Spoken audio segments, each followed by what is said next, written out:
What is going on, guys? My name is John and welcome back to yet another video. For a lot of fans of the Pokemon games, completing the Pokedex is seen as one of the largest post-game tasks to give a better game experience for things like shiny hunting, building competitive teams, and unlocking post-game content. At the history of the Pokemon games, the Generation 3 games are considered to be by far the most difficult games to complete. Unlike the more recent titles where you just need both of the recent games in order to complete it, this was a different time. Because Generations 1 and 2 weren't compatible with the Game Boy Advance, previous gen Pokemon couldn't be traded, which meant that they had to find a way to fit all of them in just these games. And I challenged myself to get all 386 as fast as possible. And this is how it went. Despite this already being one of the hardest challenges I've ever done, I decided to take it a little bit further. This is my childhood copy of Pokemon Emerald, and the first Pokemon game that I've ever owned. I've always had the idea of wanting to fully complete this game, mostly because the rival just straight up told me that I couldn't do it, and I figured that'd be best to turn this challenge into a living dex, which means I have to catch one of each individual Pokemon rather than just having the evolution entries. On the first day of the challenge, I started in Little Root Town, where I immediately left the choice of the starter Pokemon up to my chat, and to no surprise, they chose the best one. As you can imagine, the best way to begin this challenge is to open up as much of the map and story as you possibly can. Although I have a lot to catch in just this game alone, if I can make it far enough, I gain access to a lot more money, better balls, and stronger Pokemon to make the entire process easier. Despite that, I didn't want to end the day with 0 Pokemon, so I did spend time on each route grabbing some of the easier ones I needed. In a lot of these locations, I tried to catch more than one of each Pokemon for my living dex, but some extremely rare Pokemon like Seedot on Route 102 have a 1% encounter rate, and I figured that my chat wouldn't want me to spend 2 hours per route. By the time I reached Roxanne, I only obtained a few entries, but from here, I really tried to pick things up. I managed to grab a Zubat, which may not seem like a huge deal, but adding this to my party early on will remove a lot of the tediousness that is evolving friendship evolutions, as there are 5 that need to be completed, and only 1 of them is in this game. This is also a free opportunity to spread awareness and expose the truth to Crobat's real government name. Now, a fair question you might have been asking since the start of this video is, if this is your childhood copy, why didn't you just finish it when you were younger? And although being unable to trade with myself and not having all the games was the main issue, there was another reason. We do the Battle Tower glitch? No. I mentioned earlier, this is my childhood copy of Emerald. I remember I looked on GameFAQs for Pokemon Emerald cheats, and that was one of them. I was like, ooh, let's try that. And I wanted to show my sister, so I called her into my bedroom, and I sat down on my bed, and she sat next to me. I was like, hey, I'm gonna show you this cool hack. So you save the game, go into the PC, deposit what Pokemon you want to duplicate, and then back out, and then turn off the game. For some reason, in the Battle Tower, it has like this pause before the save happens. It said, when the game goes to pause, turn off your game. And so I did it. And I remember vividly in my head, waiting for that pause, and there's like this blank screen where it pauses. And then I go, yes, it worked. And so now, when I go back in the game, I should have 2 Blazikens. And I open it to seeing that it blue screened and it said that the save file was corrupted, so it had to start a new one. And my sister looked at me and she's like, that was a bad hack. So as you can imagine, there's 0 interest in my head towards doing any glitches to speed this challenge up, but I also like to note that this entire challenge is done on actual hardware, which comes with a cost. Now, normally I don't go over the monetary aspects of completing challenges, but this one is a different story. The current prices for the Generation 3 games are more than they've ever been before, so I think it's important to cover that in case you want to do it yourself. So as we go further in this challenge, we'll sum everything up, but let's just start with what we have.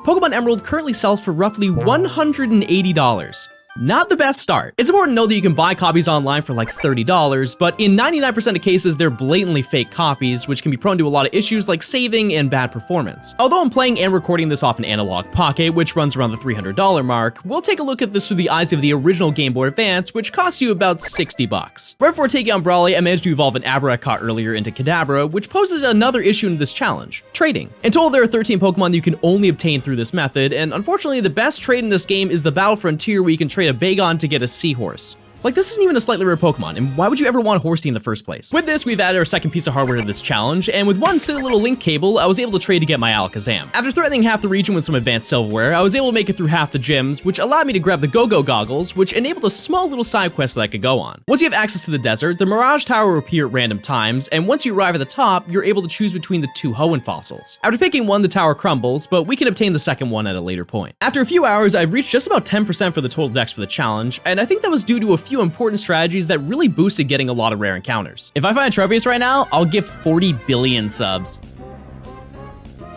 I'm broke. Oh my god, I'm broke. Oh no!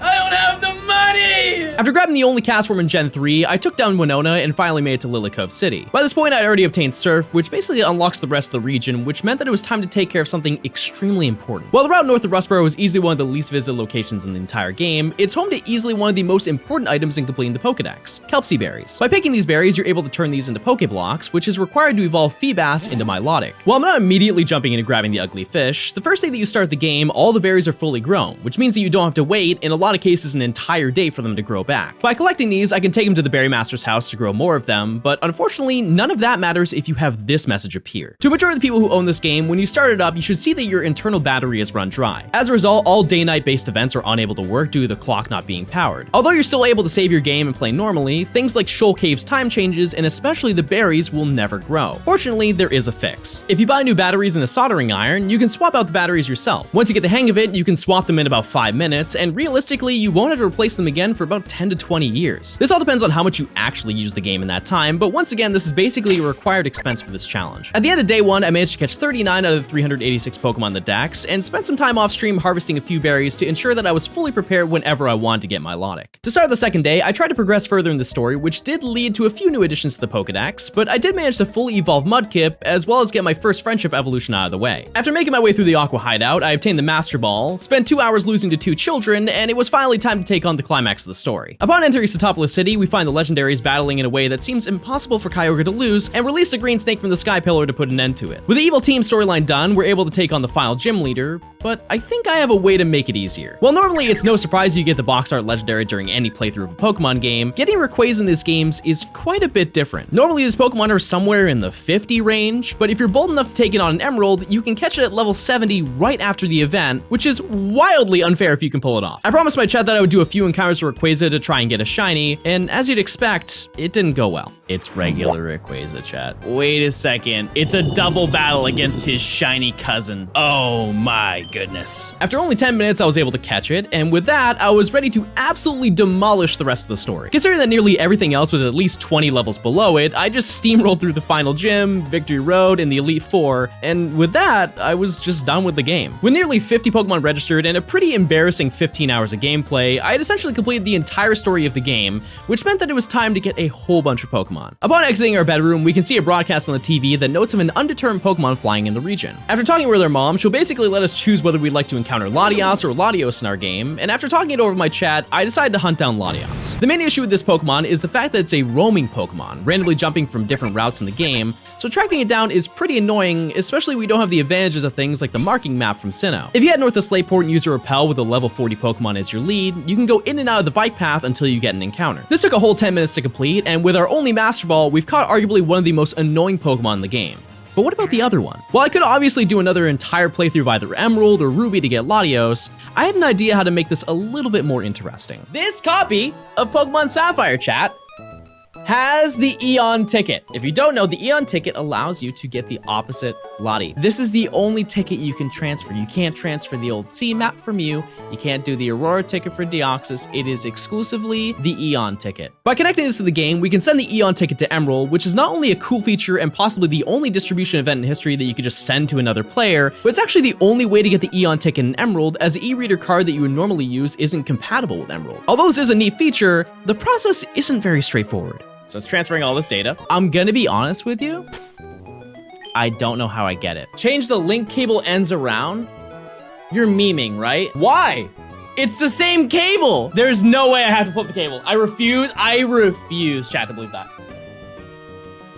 After dealing with cable troubles, I was finally able to send over the Eon ticket directly to my bag and made my way to Southern Island to grab Latios. We're just gonna pretend that I didn't spend an hour and a half trying to catch a semi-decent one for the Battle Frontier and focus back on the big task: catching a bunch of Pokemon. While in theory that is a great idea, I mentioned earlier that there's a ton of rare Pokemon in Generation 3, and no matter how much I put it off, I will have to grind those out eventually. While thankfully there are workarounds for a few of them, stuff like the 1% Chimecho is only obtainable at the top of Mount Pyre at 1%. Can I be honest with you, chat? And this is not even a meme. When I was younger, I thought his name was Chimicho, like Chimichanga. Eventually I made my way to the Battle Frontier to catch Sudowoodo and a Smeargle deep inside Artisan's Cave, the Desert Underpass to catch a Ditto and obtain the other fossil that sunk into the ground earlier, and a bunch of rare fishing encounters to end the day with 60 Pokemon. Believe it or not, I was basically done with everything that I needed to get in this game for the time being, so it was time to jump into not only another game, but a completely different console. During the release of the Gen 3 Game Boy games, the GameCube also received a few Pokemon-related titles. Some were great, some were unique, and some were also there. Our first stop is going to be Pokemon Coliseum, and I was excited to finally jump into a game that I hadn't had the opportunity to play for years.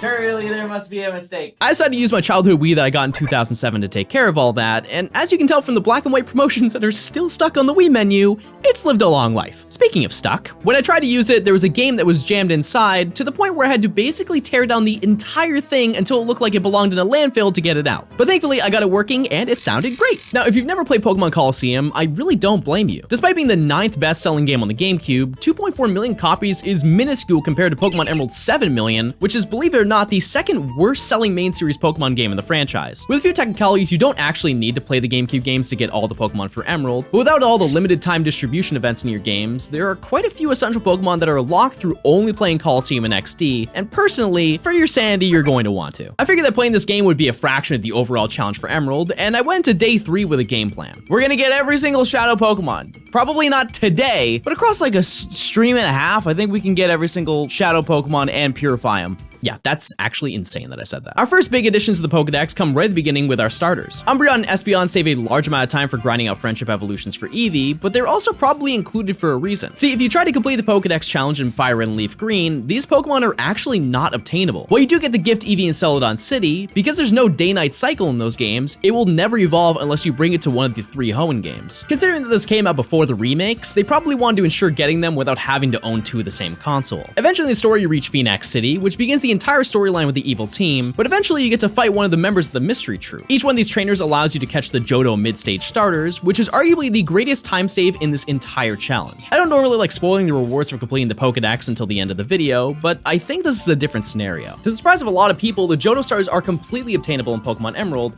and the reason that you might not know that is because the requirements are ridiculous. If you talk to Professor Birch, you're able to receive one, but that's only after you catch every single Pokemon that's available in the Hoenn Pokedex. Not see, catch. Not only is this impossible to do with 1 copy of Emerald, as you would also need Ruby and Sapphire for version exclusives, but you only receive 1 of the 3 each time you do it. This means that you'd either have to restart your save file 3 times or own 3 copies of Emerald and transfer the Pokemon back and forth to get all of them. Not only would this be insane, but it would probably take 20 hours to just move all the Pokemon around if you're just trading game to game. With Coliseum, you can catch all of them in one playthrough and transfer them out once they're purified. Speaking of that, let's explain the mechanics of getting all these Pokemon into Emerald. Since the whole concept of this game is capturing Shadow Pokemon and healing them, there are a few methods that can help speed up this process. Just by walking around, you're able to lower its heart gauge, and the goal is to let the meter reach 0 to be able to open the door to its heart in A-Gate Village. By using it in battle, it has a chance to enter Hyper Mode, which will let Shadow moves have a high chance to crit, but by using the Call option, you can snap it out and sharply reduce its heart gauge. By just playing through the story, you can purify a lot of the early game Pokemon just by having them in the party, but it definitely becomes a lot more time consuming as you progress, so it's important to work towards purifying ones that actually help catching other Pokemon. I started out by working on status inflicting Pokemon like Noctowl, which were definitely a huge help, but then I found her. Now I know what you're thinking. Not a lot of thoughts going on over there, but this thing was absolutely crazy. After killing it a little bit, it unlocked Sleep Powder, and throughout the rest of the storyline, I think it missed maybe 10 times. Eventually, I was able to purify it so it could gain experience, and with this, I was able to activate what I'd like to call Boingo mode. I managed to catch a bunch of Pokemon, including special ones like Meditite, who shockingly was removed in Emerald, and eventually, a lot more difficult ones. A big twist to this game is the fact that the main villains of the story have captured legendary Pokemon, and if you take a look at the box art, yep, you guessed it, you get the 3 legendary beasts. Why do they have them?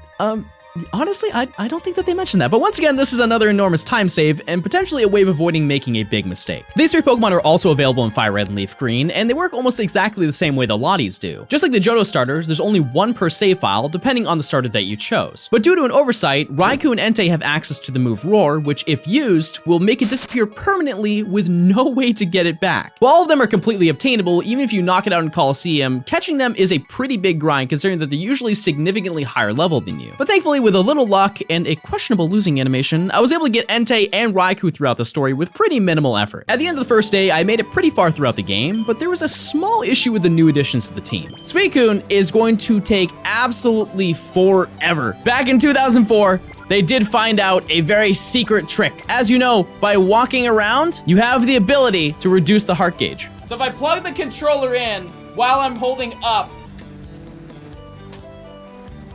And when we come back tomorrow, we should have a Suicune. So that's pretty cool, so we don't have to really worry about putting in any effort. Throughout the rest of that night, I spent time swapping my party out with new shadows, and by the next morning, nearly every Pokemon that I caught was able to be purified. Over the next few days, I worked through getting through the rest of the game, which is when I realized that I severely underestimated the amount of effort it takes to 100% this game with all Shadow Pokemon. After somehow catching Raikou, I collected every legendary beast, and with the thanks to the Time Flute, I was able to instantly purify one of the last difficult Pokemon in this game. After grinding through the entire game, I managed to make it to the final battles in Realgam Tower, with every previous Shadow Pokemon that I had encountered in my collection. The final section of this game is essentially the Elite Four, however, each battle contains one Shadow Pokemon, and you're unable to heal at any point. And to the surprise of absolutely no one who has played this game before, I was very underleveled. Because you take a bunch of damage just throwing balls at the shadows, I worked battle by battle grabbing the final members until eventually I reached the last two battles. For the most part, the catch rates of the Pokemon in these games are pretty similar to the main series titles, but a few were adjusted. Metagross was improved from 3 to 15, however Tyranitar dropped from 45 to 3, which essentially just turned it into a legendary. Because you get a Master Ball during the story, I ended up using it on Metagross, and that's only because I really didn't want to sit through battling the Elite Four for another hour, and reluctantly just have to grind money for potions, which basically feels impossible in this game. Unfortunately, Evice's team spiked all the way up to the 60s, so although I knew I'd probably lose, I still gave it a shot.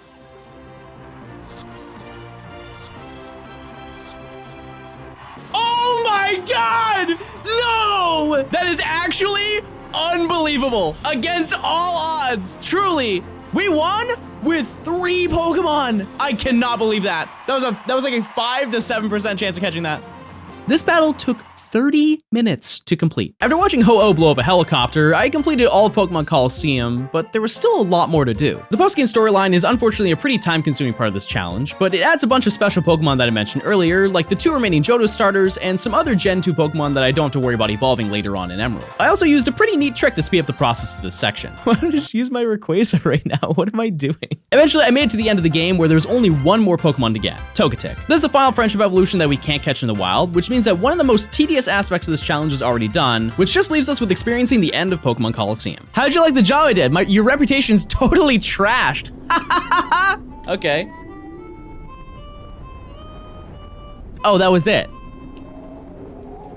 All right, see you guys later. By the next day, I managed to walk enough to be able to purify all the Pokemon, which makes them transferable to Emerald, but this activates a final part of Coliseum that we can take on. Map Battle is seen as the Battle Tower mode in this game, as you have to fight 100 trainers in a row as you ascend to the top of the mountain. By purifying everything, you're able to receive a special gift. However, I need a much better team to get through this. It's important to keep in mind that I can use any Pokemon I like for this challenge, so I made my way to the Weather Institute, where if you talk to the scientist upstairs, he'll let you know about the locations for the other 2 Hoenn legendaries. The process for these are really simple. You go to the route where the weather effect is happening, find the cavern, find the legend. Kyogre was extremely easy because the netball boosted its catch rate by a lot, but fortunately I also had a workaround for Groudon. I love my water types! I spent a little bit of time teaching a bunch of new moves to Kyogre, which resulted in me having to farm heart scales to relearn them, and I got a little sidetracked. But unbeknownst to me at the time, I had accidentally made the best choice in the challenge so far. Is this Swarm? Where do I find the Swarm news?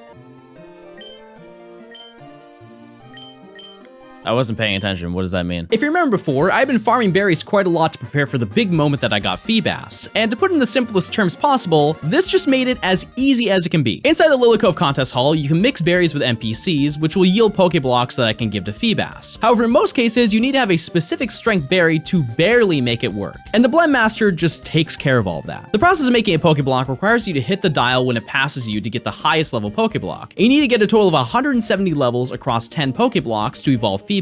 Not only does he use a Pamtree Berry, which is the best in the entire game, but he also hits it perfectly every single time. Despite my questionable accuracy, he'll pretty much carry you to victory. What? 52? Oh my god, I'll need like 4. What level is it if you do nothing? That's actually a great question. Let's find out. It's gonna be pretty bad. It's better?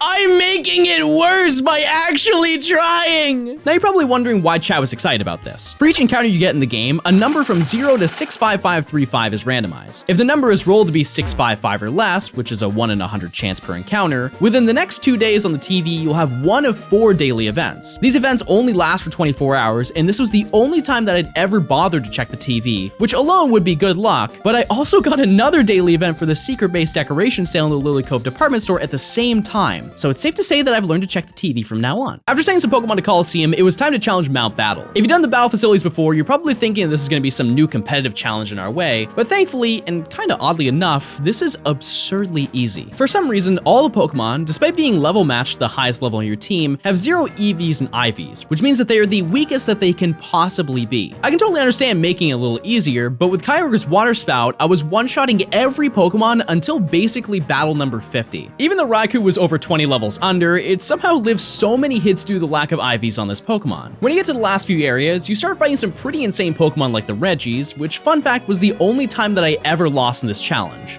To fun old Lady Fleagle. But thankfully, every flawless win you get is another chance to continue your streak, so I'll just need to tread carefully with my 73 more attempts, or I'll be back at the bottom. At Battle 100, I challenged Entity, which is arguably one of the most confusing battles in Pokemon history. Like, I just fought a kid with Legendary Beasts, and this guy has a whatever this is. After quickly taking out his team, I was ready for my reward. 7,000 Poke Coupons, cool. To celebrate your mastery of purification and battling, Ho-Oh has arrived. And with that, chat, I now have Ho-Oh, and additionally, we're done with Pokemon Coliseum. I have caught every single Pokemon, purified every single Pokemon, and made it to the tippity top of Mount Battle. There it is. What a cool box animation, by the way. Deserved. Also, Sneasel is cross-eyed. I don't know how to take that. I did kind of lie to you. There is one more thing we can do, but technically, it's not in the game. Back when these games released, pre-order bonuses were a huge deal. You get stuff like shoulder bags, figures, a little something for the ladies, and now we get this. But there was something special about the GameCube era. If you pre-ordered a copy of Coliseum in the US, you'd actually get a second game, the Coliseum bonus disc. By having this, you were given access to a bunch of bonus content for the game, as well as getting the mythical Pokemon Jirachi. For the US, this is the only way that you can obtain Jirachi legitimately, with the exception of playing the EU version of Pokemon Channel, or flying to Japan during one of the 6 in-person distribution events, which to my knowledge was a raffle to even be able to get one. While this game was free when it came out, it sure isn't free anymore. If you couldn't tell, this is not worth it. It's worth more than the actual game itself, and while I am fortunate for buying it in 2020 for like 50 bucks, the inflated prices of GameCube games has really taken a toll on these special edition games. Because Coliseum came out before Emerald, this game is only compatible with Ruby and Sapphire, so unfortunately the total doesn't stop there. So let's just toss in a copy of Ruby while we're at it. On the upside, this does allow me to get another Hoenn starter, and considering that I didn't even count the Sapphire I was using for the Eon ticket for the price total, this cost was going to come up at some point anyways. After making my way to the Pokemon Center to receive the gift, I started up my Wii to see what this was all about. Chat, copyright inbound. Jirachi Wishmaker movie sneak peek. New movie coming out soon, guys. That was the best trailer ever! I can't wait! Okay, oh my god. Oh, that's so bad. Oh, that's really bad. Toothpaste? I used toothpaste and then what? So I got toothpaste. Wait! I fixed it! There it is! The toothpaste method. Just don't use toothpaste. Just think about it. There it is. Jirachi. And as you can see now, chat, I have Jirachi. Oh. Well, it worked! We're good! Don't worry! I'm trading out to my copy of Emerald. We were all done with Coliseum. Wait. No. No, don't do it. Oh, okay. That's not... I can work with that. That's fine. No. No, please, come on. Oh, that's nothing.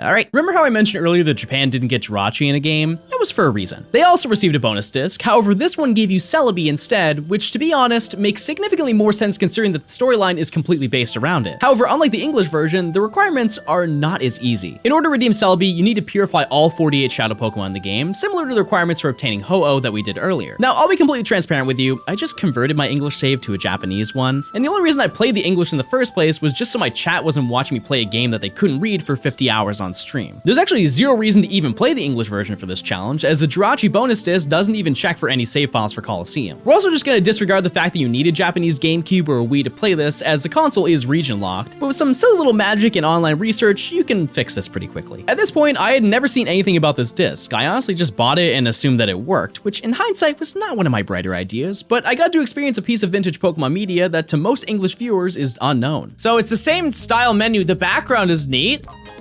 What? Is this an ad for Pokemon Channel? Okay, I feel like we have to watch this. I know we do not have a good history in watching videos on this, but I believe this is an ad for Pokemon Channel. After watching some heavily copyrighted material, I ventured into the redemption section, which actually had a lot more than I realized. Based on how many Poke Coupons you had earned at Mount Battle, you were able to receive a special gift. While the Bronze Award is only a PP Max, the Silver Award gives you a Pikachu, which may not seem too exciting until you find that it's Egan's Pikachu from the storyline, which in my opinion is kinda cooler than getting Celebi. The Gold tier gives you the Master Ball, which in my opinion is kinda dumb when you've probably long done with purifying Pokemon in Mount Battle, but it's definitely something you could just send to the GBA games. In the other mode, you're greeted by Egan at the Agate Shrine, where he will welcome you and check to see if you've purified all the Shadow Pokemon. Celebi will then appear and will be added to your Coliseum party. However, once you're done, Egan will mention that the shrine is still powered by Celebi's blessing, and you can receive another 48 Celebi, one for each of the Pokemon that you've purified. This feature works the same way that it does for Jirachi, and is the only repeatable method to obtain Celebi legitimately in Generation 3. Now that I've fully completed Coliseum, I spent the evening catching 50 Poochyena and Wurmple to trade all the Pokemon into my copy of Emerald, but this will definitely not be the last time that we see the GameCube. On day 7, I was back to catching new additions in Pokemon Emerald, with the goal that I was going to catch every remaining Pokemon that I needed from this game. With the power of Boingo, I went route to route and collected a lot of basic encounters, special things like the fossils and Steven's Beldum, when eventually I reached arguably the most confusing group of encounters in the game. West of Pacific Log, you're able to dive into a secret cavern, which begins the side quest of tracking down all the Reggies. I'm pretty sure that 99% of you know the process of unlocking these, so we'll avoid going over all of that, but I was on a mission. Because of my questionable troubles with Latios in the past, my chat was confident that I couldn't catch all 3 of them within an hour, to the point that if I wasn't able to, I'd give them $100 worth of subs. But there's one thing to know about me, it's that even though I can be bad at gaming sometimes, I always know when to clutch up and...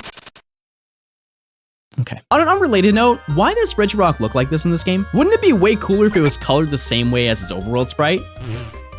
Nope, they made a good choice. After getting all 3 in only 45 minutes, I worked on grabbing a few more land encounters before I had to hit the high seas, starting with Horsey. And this is a Pokemon that we can get in Fire Red Leaf Green. I just want to get it here, because why not? Oh! What? That was the best case scenario! I saw that from a mile away! Oh my god. Out of all the things to get on the route, this is the thing I came here for? Can't do better than that. Unlike the newer games, this is a 1 in 8,192 chance of being found, and genuinely, I don't think I could have gotten more lucky. Dude, this is the most scripted moment of my life. Are you kidding me? It's holding a dragon scale too? Now, I don't like inflating rarity to make it sound like a larger deal than it is, but this is literally the only way to get a dragon scale in Generation 3, which I need to evolve Horsey. So I'm pretty confident that this is the rarest Pokemon I've ever caught. To be fair, everything that I could have fished up would have been an amazing shiny, but Kingdra is probably my second favorite Pokemon ever, so this is probably one of the coolest moments to ever happen in one of my challenges. From here, I went to the Safari Zone, which is pretty easy to overlook, but after obtaining the National Dex, you get access to the Safari Zone extensions, which contain a majority of the Johto Pokemon that I hadn't obtained yet. And with a few encounters of Victory Road, I reached over 150 Pokemon in my Dex. Through here, I restarted Ruby one last time so I could get Trico, which left me with only one more difficult Pokemon to grab for the day. If you know anything about Hoenn, there is one Pokemon that's notoriously known for being insanely difficult to get. Feebas is seen as the holy grail of encounters in Pokemon Emerald, as the chance of encountering it randomly through normal gameplay is next to impossible. On Route 119, there's a river that snakes its way through the entire area, which is the only home to Feebas in Generation 3. Out of the 446 fishable tiles in this area, only 6 of them have a chance to contain Feebas. To make matters worse, there is only a 50% chance that you'll encounter Feebas, so even if you locate the correct tile, there's a solid chance that you can easily just pass over it. Unfortunately, there's no surefire method in finding the exact spot, aside from just fishing until you find one, but let's go over the best way to do it. Despite the Super Rod sounding like the best option, you actually want to use the weakest rod, as it takes significantly less time to reel in a Pokemon, for the exact same encounter rate. From here, you start at either the top or the bottom of the river, and fish in each spot at least once. I decided to do it twice per tile, but statistically, if you fish once per tile, you have nearly a 99% chance of coming across at least one of the 6 Feebas tiles. But my brain just doesn't trust that, so I stuck to what I knew worked, which did require me to make a few cosmetic changes. Trust me, this is essential. Now, the greatest piece of advice I can give is to be patient. No matter what, this is tedious and will take a lot of time. So the best thing you can do is just be attentive, patient, optimistic. Chat, I don't know what my luck is going on today, but this is absolutely cracked. This is the greatest gaming day of my entire life. After fishing a whopping 16 tiles, I found the rarest Pokemon in the entire game. It's important to note, however, that the job isn't really done. In order to have the best chances of getting Milotic, we're going to need to catch a few of them, specifically ones that benefit from Beauty Pokeblocks, which is just any of the 4 natures that increase special attack. In reality, for me, it didn't matter in the slightest because I used like 3 gold Pokeblocks to immediately evolve it, but if you don't get access to the Blend Master, this is very important to keep in mind. With all Emerald's Pokemon caught, we should be done, right? And I guess if you look at it from the Hoenn Pokedex's perspective, we're close, but unfortunately there are more games that we need to use. As you can probably tell, we've barely scraped the list of Generation 1 Pokemon, so unfortunately we're adding another game to the list. Aside from the obvious of getting the Kanto starters, there are roughly 75 Pokemon that are locked or significantly easier to get in this game, and they're basically spread all throughout the region. Because I want to spend as little time possible playing this, and I'm required to beat the story, I had a game plan. Play through the story normally until you get to Vermilion, catch a Dugtrio in Diglett's Tunnel, sweep every Pokemon until I get to Koga, unlock Surf to catch Zapdos, and then just rip through the rest of the story. While this plan was almost too good to fail, I did realize that I made a small error. Wait, I just had the worst realization. I can't get both fossils in this one save, so I have to play Fire Red. To be fair, I don't actually need this since I can just start this Leaf Green save over, but since I have to do that anyways and get all the starters, it would be a little bit more convenient to have another copy in case I realized that I missed something and had to play through the entire game over again. Aside from that, everything went to plan. I was able to catch a bunch of Pokemon along the way, and despite Koga being a little annoying to take down, I made it to the power plant to grab the legendary bird. Bird! This will take a couple of attempts, I'm not gonna lie to you. It will take a couple of attempts. This is the most insane battle. I did not think I would go through all of my balls. This is it, chat. The final ball.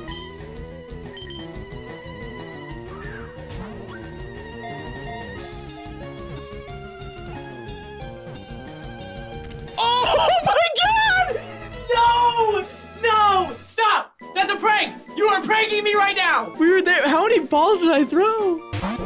Oh my god. As you can imagine, Zapdos absolutely destroyed every opponent in the game, and I finished the entire game in 8.5 hours with only 19 new additions. But obviously, we're far from done here. The next day, I jumped right back in the game with only one goal in mind, catching Mewtwo. Unlike the original Red and Green, Mewtwo isn't immediately accessible once you beat the Elite Four, as there are quite a lot of tedious tasks that you need to go on, but let's just start with the one most related to this challenge. We need to register 60 Pokemon in our decks just to unlock the postgame. These 60 Pokemon have to originate from the Kanto region, which means that none of the Johto Pokemon from the Sevi Islands count for this total. We had to catch nearly 40% of the regional Pokedex to continue, which sounds like an annoying task, but like I mentioned earlier, there are a lot that I need to grab anyways. For the most part, I did a pretty solid job of grabbing important ones as I was collecting the badges, and a majority of what I needed was exclusively in the Safari Zone. I did also manage to revive 2 of the 3 fossils, and collected enough Moonstones to evolve all my finds, which is super important as there's only 1 Moonstone in Emerald for some reason. After collecting the Gift Lapras, I was able to talk to Professor Oak to upgrade to the National Dex, which begins a new storyline with Celio on one island. This requires you to venture through the entirety of the Sevi Islands and hunt down both the Ruby and the Sapphire to place into the machine. To be honest, there really isn't a lot to tell about this, all you do is go island to island battling rocket grunts, but it's important to note that even if we didn't want Mewtwo in this game, this is the only way to enable trading with the Hoenn games. To this day, it still blows my mind, as well as probably a lot of other people, as this restriction isn't on any of the Hoenn games. You just had to beat the Elite Four, and it's even more insane when you realize that this restriction goes even further to limit some evolutions like Chansey and Golbat from evolving until you unlock the postgame. Besides all this, there are a ton of obstacles that you need to get through to even finish this section. This is one of those things, this is such a scam. It is so, like, this is a frame perfect dodge. There's gonna be a frame where you bump into them, right? If you bump into them, then you walk forward and they run into you. Isn't it stupid? I'm bumping into nothing.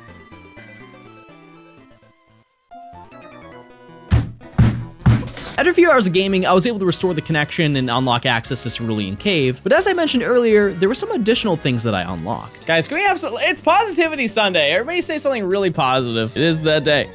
Oh, positivity. Oh my God, we found it. Wait a second, we'll get it. We'll get it.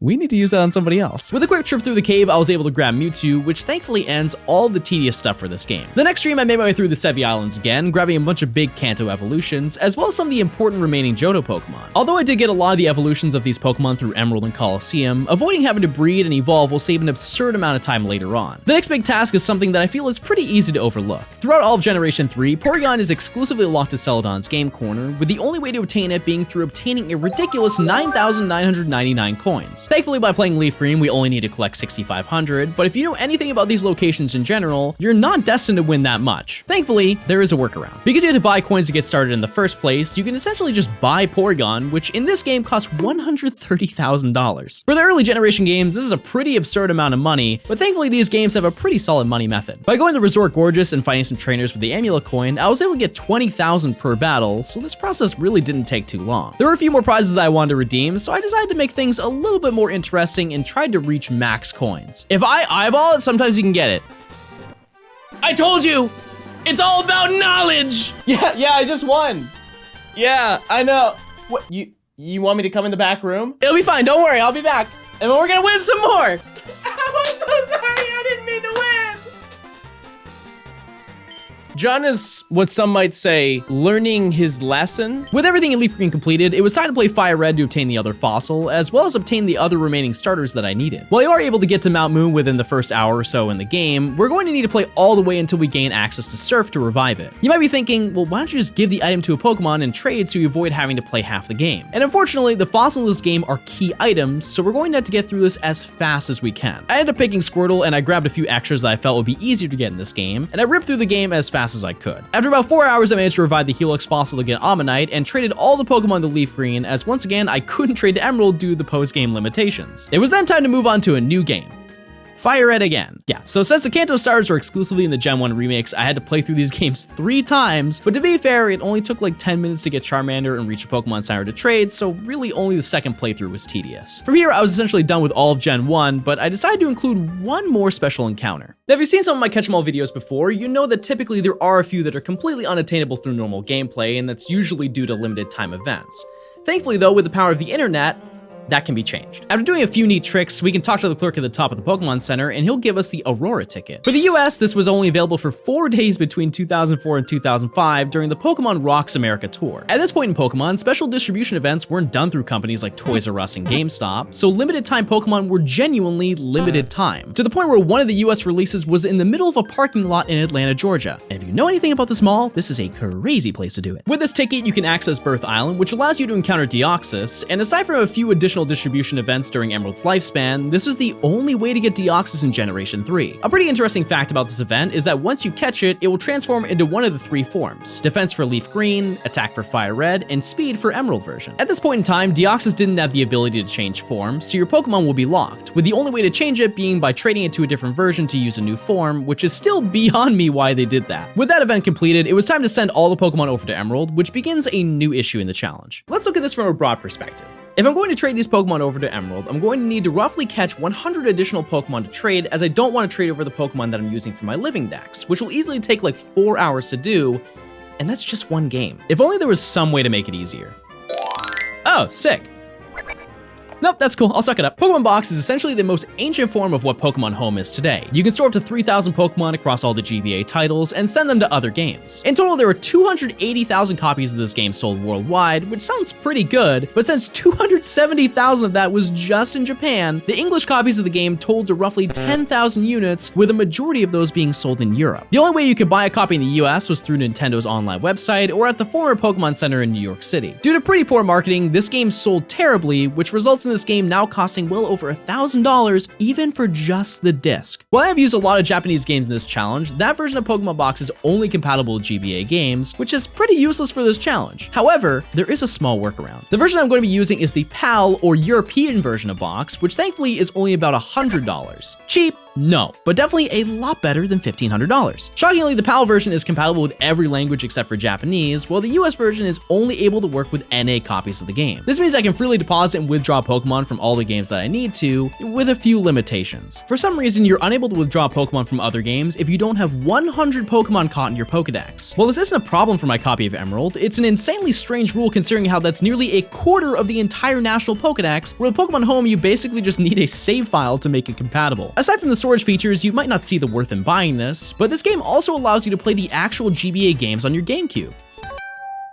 as long as they're Ruby and Sapphire. After moving Pokemon around and somehow beating the game, I went to Sapphire to catch Volbeat instead of dealing with 1% encounters, and finished the 10th day with 226 Pokemon in the dex. Day 11 was a pretty big milestone in this challenge, as I was completely done with all the GBA games aside from Emerald for this challenge, which meant that it was time to take on another GameCube game.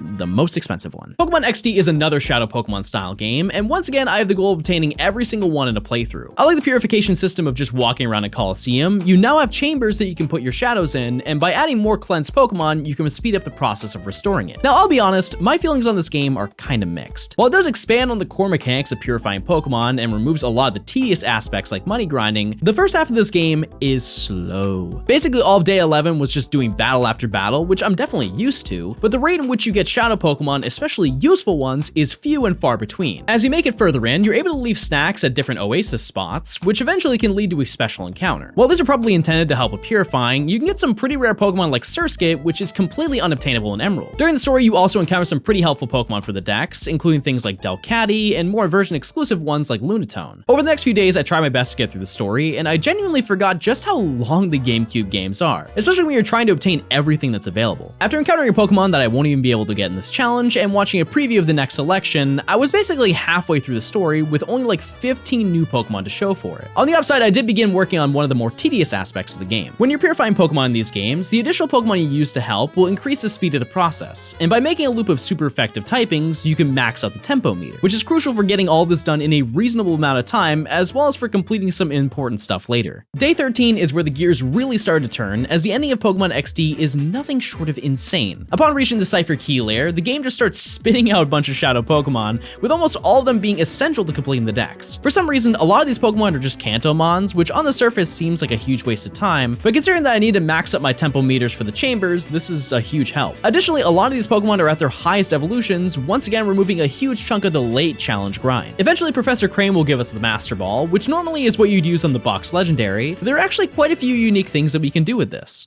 Dark Isle is the final location of the game, and is home to a majority of the Shadow Pokemon in this game. Most trainers in this area have multiple shadows that you can catch in one battle, which I actually love because I feel it makes a lot more sense to the story and the evil team's plans, but it does beg the question as to why they didn't just evenly spread all these out throughout the entire story. Despite this area contains some of the most important Pokemon in this challenge. All the rare Safari Pokemon are easily attainable, so the easy to run Pokemon like Kangaskhan and Chansey are basically forced encounters. But it doesn't stop there. The Hitmon evolutions, a ton of stone evolutions like Starmie, pseudo legends like Salamence are all at their highest levels, and even a few legendaries. It's important to note that throughout the entirety of Beyond State of Dark Isle, you're struggling. Because you just have to sit and take hits from multiple turns to catch Shadow Pokemon, this can be really tedious and challenging, which definitely makes the final battle quite the experience. After clawing your way through the volcano, you have a final battle against Greevil, who is easily the most ridiculous team in the history of Pokemon. He has not 1, not 2, not 4, 7 Shadow Pokemon. I don't even know where to start. Greevil will summon Shadow Lugia, and with the Master Ball, I have the main reason that I came here, but we're immediately thrown into a battle against his monster team of Rhydon, Exeggutor, Tauros, and the 3 legendary birds. And although I may sound insane, I had the goal of catching every single one in one battle.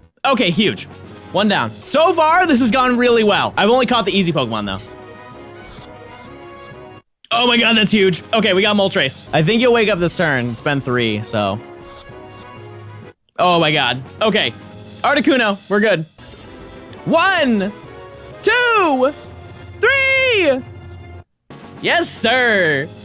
All right, Chad, I did it. I caught every Pokemon in one battle. With all that taken care of, we get to read some dialogue that probably explains why the Pokemon Company will never say this is a main series title, and finish the main story of XD. But that doesn't mean that we're done. Because I caught every Shadow Pokemon, I unlocked a secret final battle. If you go back to Gadian Port at the beginning of the game, you have one final battle against Mirror B and his Dragonite. Is this battle necessary? No, but this is the final fully evolved pseudo that I didn't have, and the process of catching this took way less time than it would have to level up one of the Game Corner Dratinis from earlier. And I wanted to 100% both of the GameCube games anyways. Although by this point I hadn't purified every Pokemon, I did end up doing enough where I was able to complete the hardest Shadow Pokemon in the game. And now as you can see, everything is max tempo. There's Pokemon that's ready to open its heart. And by having max tempo on everything, we've done it, chat.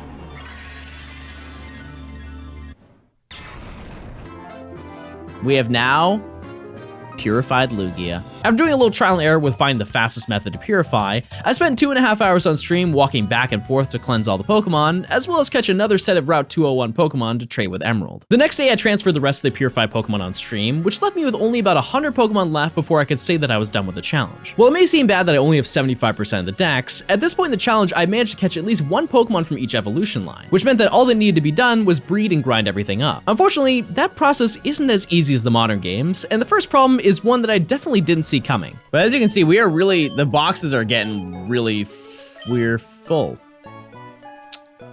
What? Over the course of playing all these games, I ended up catching some duplicate Pokemon, and in my head, I figured it was maybe a few extra Zigzagoon. But I had managed to basically fill every box in my copy of Emerald, which meant that I had no room for my living decks. I ended up storing a bunch of them in box for the time being, but I later found out that over the course of this challenge, I had caught exactly 69 duplicate Pokemon. That's not even a bit, that's just a weird coincidence. From here, I decided to work on breeding all the Pokemon I needed, and to speed up this process, I decided to use a copy of Japanese Emerald to grab a Ditto, as this will speed up the chances of getting an egg. This is something that I won't add to the required total, but it's definitely a huge help in getting all of your eggs quickly. Because I wanted everything organized before I jumped into the grind, I went through all the trade evolutions to make sure I had all the items, which was once again another huge detour that I needed to take. While I did luck out on getting a lot of items like Horsey's Dragon Scale and having a few shadow Pokemon hold things like the Metal Coat, there are a few that aren't as simple. In Emerald, there's only one King's Rock that you can collect, and to be honest, the person who gives it to you is pretty hurtful. So I ended up using the Japanese Emerald to grab that again, as well as arguably the most annoying items, the Clamperl items. The Deep Sea Tooth and Deep Sea Scale are necessary to get both of Clamperl's evolutions, and for some reason, they decided to make it insanely tedious to collect. On Route 108, you can visit the abandoned ship, which leads you to a little maze to obtain an item called the Scanner. After talking to Captain Stern and Slateport, he lets you choose between one of the two, which means that you either need to trade to get the other, or need to play another save file up until the point to obtain it, which is pretty insane that there's no other alternative in the entirety of the Gen 3 games. After preparing everything to trade, I decided to do all the evolutions in XD, just so I could show off Shiny Kingdra in 3D, as well as some more unique ones. I can't imagine Politoed looks good in this game. I was so wrong. Look, he's so baby. With all this completed, I immediately worked on hatching all the eggs for the duplicates that I needed, which did take about 4 hours to complete, but to be fair, Emerald is the fastest game to do this in, as Flame Body doesn't increase hatch speed in any other GBA game, so in most cases, this would take double the time. I was able to get around 15 new entries, and by the time that I had scrubbed through the entire dex, I realized that I missed a few Pokemon in this game that would just be faster to catch. So I took a quick lap around the map to bring my total for the day to 315 out of the 386 that I needed. To make this a lot easier to complete, I spent an hour organizing the entire dex and Pokemon box in numerical order, as well as collecting shards from wild Pokemon, which you can trade to get evolution stones that are otherwise not purchasable. At this point in the challenge, I was essentially done, but with 70 evolutions that needed to be completed, there was a long road ahead of me, and unfortunately, there aren't a lot of really good methods to grind in this game. While a majority of you might say that going to the Elite Four is the best grinding method, you'd technically be right. However, when a decent chunk of what I need to evolve only needs a couple of levels, that's a pretty big waste of time. So the alternative is something that you probably wouldn't expect. If you played these games before, you've definitely seen and probably avoided these two characters. Gabby and Ty are Hoenn's TV crew, and you can battle them an infinite amount of times. However, each time that you fight them, they'll ask for an interview, which I declined every time, and then move to another location on the map. In total, there can only be in 3 locations, and it's an ordered cycle, so there's no guessing as to where they'll be next. Because Surf in Gen 3 only hits your opponents, with Rayquaza I was able to knock out 2 Pokemon at once, all while the Pokemon I'm trying to level up gains the participation experience. This results in earning about 1,500 experience per battle, but due to a bug, we can take it further. For some reason, if a Pokemon in battle is holding the experience share and also participates in battle, it receives 75% of the battle's experience rather than the 50% that it normally does. This makes us earn about 2,200 experience instead, which means that most Pokemon evolve in only a couple battles. There are, however, a few exceptions. While I did manage to get a lot of high-level evolution Pokemon during my time through Colosseum and XD, there are a few that take a ridiculous amount of time due to the experience group that they're in. While starter Pokemon only took about 15 minutes, high-level Pokemon like the Kanto fossils took over half an hour, and slow experience Pokemon like Slacking took well over an hour to complete just for 1 entry. After grinding for 10 hours straight fighting the TV crew 200 times, I was still missing about 20 entries in the dex, so I knew that the next day I was going to have to really grind to get it all done. The latter half of the Hoenn dex contains a lot of high-level evolutions, so while 20 seems like a walk in the park, it was gonna take a pretty long time to do a few of these. However, the game was definitely looking out for me. Oh, did I beat them 255 times? There's no way, right? Yeah, I did. All right, that makes it way easier now. So this is my 256th battle, I think. Due to a coding error, if you beat Gabby and Ty 255 times, they will glitch and stay permanently at their Route 111 location, which means that you can just go up to the next route and then back down and immediately fight them again. This saved a pretty ridiculous amount of time, and after about 4 hours of grinding, I had reached my goal. There it is. We've done it! I have evolved every Pokemon. Wow, you are something! You've gotten a lot stronger, a lot since last battle, which was 4 minutes ago. I will give an interview! I can say one thing. Go home. Yeah, good idea. If we check our decks, as you can see, chat, I have 385 out of the 300... Wait a second. I believe I made a small mistake. Unfortunately, just like Deoxys, there was one more limited time event Pokemon, and unfortunately, this Pokemon was almost exclusively distributed in Japan. Mew is essentially the holy grail of Pokemon events in Generation 3, as the distribution event for this side quest was only available for Pokemon Emerald in Japan locations between July and August of 2005. While Mew was released internationally through a Toys R Us event in the US, the old sea map never saw official releases outside of Japan. And aside from using a Game Shark to teleport to the island to catch Mew, this has been basically unobtainable for years. Because of this, you have to inject the event into your game in the same fashion as Deoxys, which means that in total, there are 2 Pokemon out of the 386 that are just no longer obtainable. Thankfully, the process of getting to Mew is pretty simple, as you just need to go to the island and hunt it down in the grass, and after a few minutes, I was finally done. And with that, chat, I have caught every single Pokemon and made a living dex in Pokemon Emerald, and it only took about 150 hours. I have obtained 386 out of the 386 available Pokemon in the entire game. Top to bottom, done it all.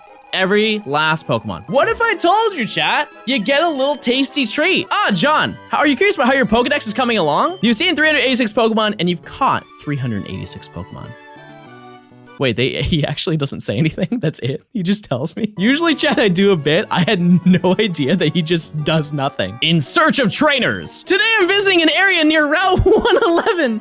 We're trying to spot some up-and-coming new talent in the field. Today, we turned our lens on the trainer, John. There's something about this trainer that piqued our interest. Maybe it's the fact that he beat us 300 times in a row. Here's our impression after having battled our featured trainer. I lost confidence in myself as a result of our encounter. After our battle, we asked John for a succinct summary. The trainer go home.